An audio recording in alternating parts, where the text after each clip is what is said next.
Hey people, welcome back to the channel. Today it's Osereme back here, and in this video today we're going to be sewing this beautiful three-part corset top. So if you're interested in knowing how to make this for yourself, you definitely want to keep on watching this video. And if you're not subscribed, please hit on the subscribe button and turn on the notification bell. Let's get started. So guys, in my previous video I shared with you guys how to draft this pattern.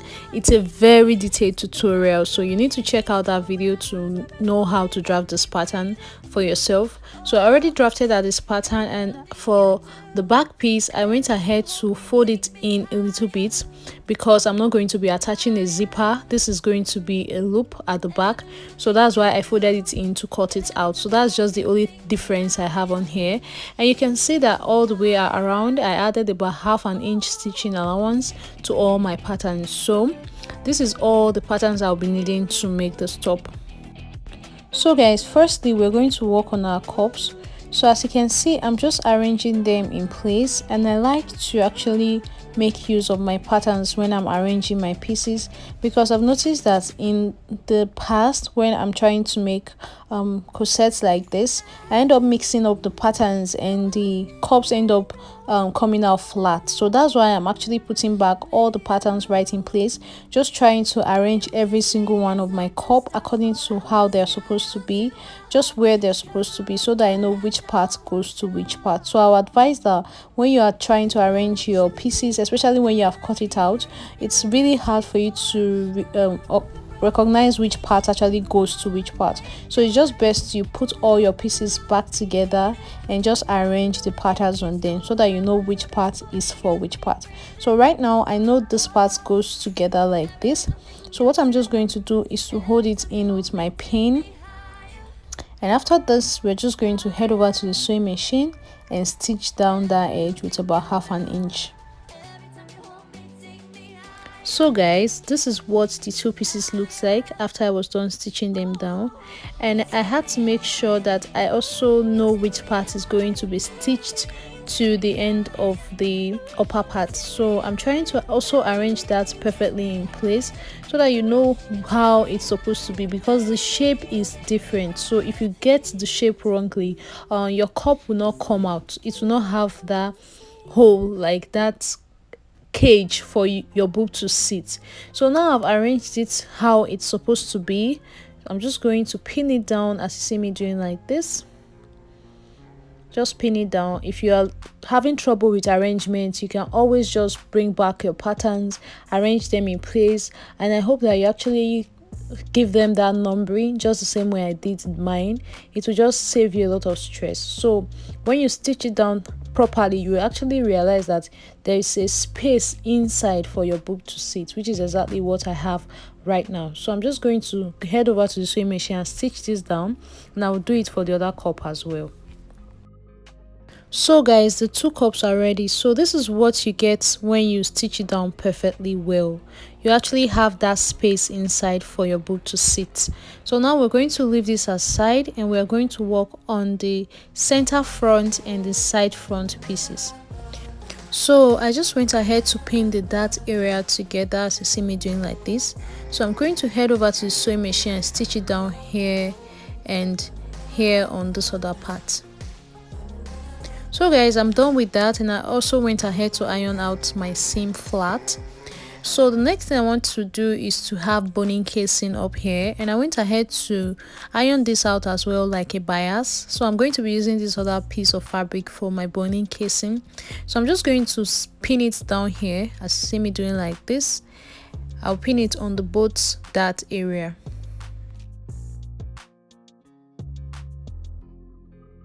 So guys, we are just going to stitch it here and here, and after I was through with that, this is what I had. It's all neat and clean. Now we're going to place our cup, and if you look back at our pattern, you realize that side 2 goes towards the center. So ensure that side 2 of your cup is going towards the center, and side 2 is basically the shorter part of the cup. So I arranged that, and I'm just pinning it down like you see me doing like this. And if you arrange it properly, actually you will see that when you pin it down, it stays perfectly. You will see that there will be no excess or anything like that. If there is an excess, that means you probably made a mistake somewhere. So you see how this came out perfectly, no excess or anything. So this is how it will look if you actually stitch it properly.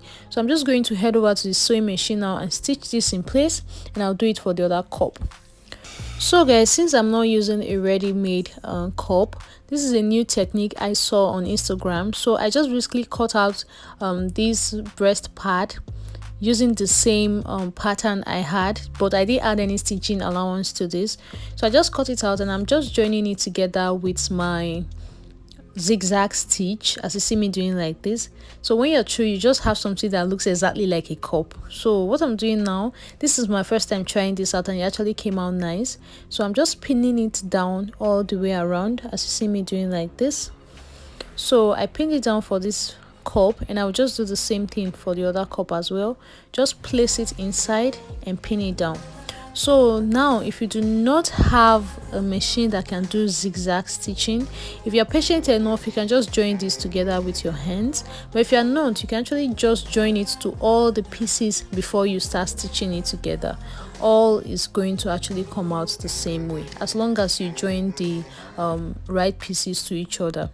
So for this, this is how I decided to do this, and it came out nice. So I'm just going to head over to the sewing machine now and just stop stitch on this like this to keep my cup in place. So guys, after I was done with that, you can see how it looks. So the cups are staying perfectly where they're supposed to be, which is beautiful.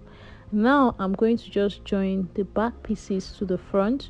So I just placed them right sides facing each other, as you see me doing like this, and I'm just pinning down the sides, and you can see that there's a space in the middle. That's because we're going to be putting a loop through this, so we need a space in the middle. So I'm just going to head over now and stitch this down with 1.5 inch. So guys, I've stitched down the both sides, and you can see that something is popping up here. I'm just going to cut it off, as you see me doing like this. Just blend it to meet the other part, and we'll do the same thing for the other side as well. So for the back piece, I decided to cut a little bit more out of it, and then I'm just going to fold my bias and add one more boning casing here, and then add one here as well. Then I will just repeat everything I've done on this actual fabric on the lining pieces. So I've done it. So this is the lining piece, and you can see this is the actual fabric. These are the other new boning casings I added. You can notice that I actually left a little bit of space here, so we're going to be needing that later. So you leave a little bit of space at the end when you are doing that boning thing.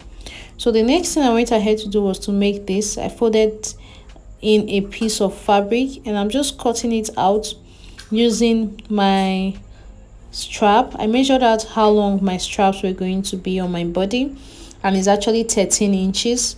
So this is 13 inches long. So before I place my lining piece on it, I'm just going to measure my cup, half of it, and I'm going to place one of my strap right here. I'm going to pin it down, and I'll do the same thing on this other cup as well. Take half of my cup, which is 3 inches, and I'll just place this here as well. And then from the side seam, as you see me doing like this, from the side seam I'm going to take another 3 inches. So I'll just place the other part of the strap right there and pin it down, and then I'll do the exact same thing for the other side as well.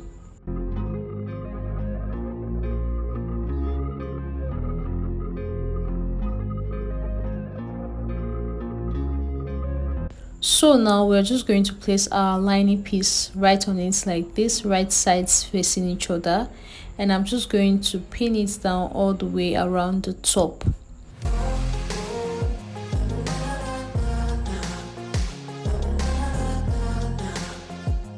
So So now we're just going to head over to the sewing machine and stitch it all the way around to the end with about half of an inch.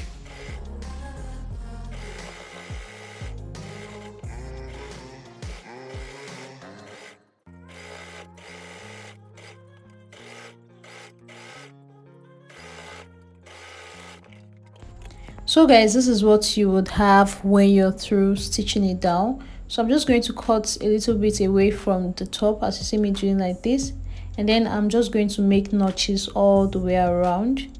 When you're through, you're just going to open it down like this, and I'm going to head over to the sewing machine again. I'm going to top stitch towards the lining all the way around. So after making my top stitch, this is what I had. Very pretty, and you can see that we're almost done with this.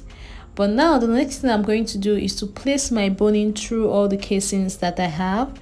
So basically I'm just placing it like you see me doing like this. So when it gets to the end, you're just going to shift it out a little bit and cut it, and then push it right into it again, so that you have some space at the end for you to stitch on when joining the ends of the top together. So just ensure that you have a little bit of space at the end of the boning casing when you place the boning. So right now I am ensuring that there's a space at the end of everything. So we'll just flip it over like this, right sides facing each other, and we're going to stitch it down. So it's stitched down, very pretty, and you can see that this is looking like a reversible top. So if we use another piece of fabric for the back, then we would have been able to wear this reversibly. Now the only thing left is for us to do the loop part of this. So I already created the rope, and then I went ahead to cut out these to use for the loop. It's actually 2 inches long each. So what I'm going to do now, how I'm going to do this loop, is we're going to just top stitch on it. So I'm going to head over to the ironing board, and I'm going to fold this part in like this. I'm going to fold it up like this, as you see me doing like this, and iron it folded. So I'll do it for the both part, iron the both lining and the actual fabric folded, so that I can easily place my loop like this in, and then top stitch on it. So guys, see how neat this looks even without stitching it yet. So this is what we have. Now we can actually put our loops through it. So I'll just fold it in like this, as you see me doing like this, and I'm just going to place it right at the end like this, and I'm going to pin it down.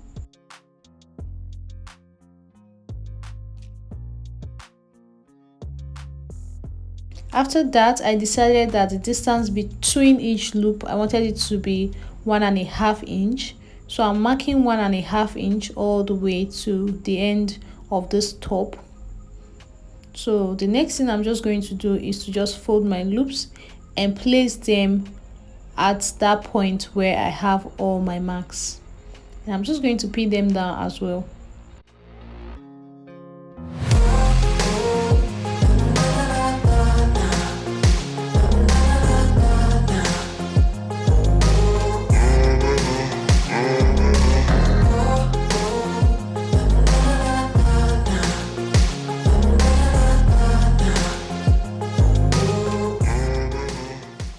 So I'm going to head over to the sewing machine now and top stitch on this, and I will do it for the other side as well. So this is it. I've done it for the both side and I've stitched it down. So you see how neat it looks. And I told you, like I told you, if you want to make this a reversible top, you can totally do it, and it will come out really cute as well. So this is what I have. I'm just going to place my loop through it, just lace my loop, and that will basically be all for this top. And for your information guys, the materials I use for making this top are just scrap fabrics, that would have not normally been thrown away. I just decided no, I hate throwing away pieces, and I just feel there is always something you can do with them. So you can see what I was able to do with these two different pieces of fabric. Came out so beautiful. So thank you so much for watching this video today. I hope you find it helpful, and I actually hope that you try it out. If you find it helpful, please hit on the subscribe button, turn on the notification bell, and don't forget to share with friends. I will see you guys in my next one.